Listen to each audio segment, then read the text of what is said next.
So, yun, no, magbibideo kami ng aking pinsan na si Moki. So, yun, katapos lang kasi umulan dito sa aming baryo. So, yun po ang aming mga kalapate. So, update na rin po sa kanila, kakain lang po. Ito po, di ko po ito napakita nung kanina ko pong video eh. Yan po ang aking tiger.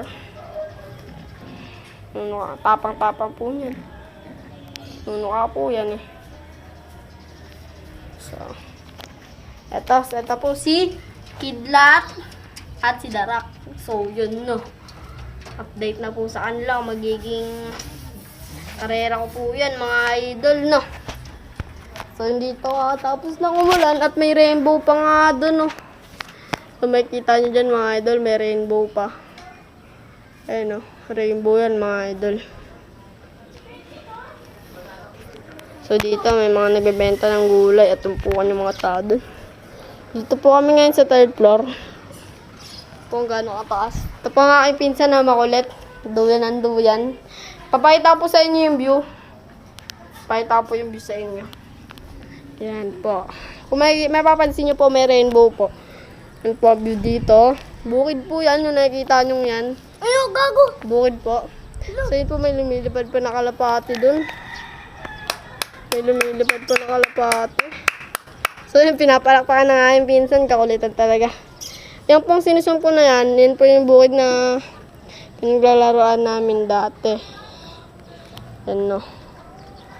Ito po talaga yung pinakabahay namin. Ito pong nasa gitna, yung kulay green na bubong. So, yun. Tapos, sa susunod po, sa kalayuan po doon, doon po kami maghahagis, no.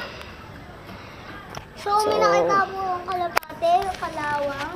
Yan, hindi salita din ang aking pinsan. Gusto ata din mag-vlog, no? Opo, Moki, tingin ka muna dito. Yan, aking pinsan, guys. No. Tinapan ko na, pag-teddybear na nga lang po, pinatype ko kay di pa po kami nakakabili ng trapal at kawawa naman po itong si Pugro. No, dito na kami. Dito kami. Nung po yung grade 7, dito po nakatira yung bahay ng service ko po. Ayan. No. So, ito po yung video dito. Update na rin sa mga manonood ko dyan. Shoutout sa inyo. Shoutout nga pala kay Lori Jean, at kay Alma Joy, at kay Loren, at kay Janjan, Dadan, Dedek. Kayo magpapakamatay, ah. Bye.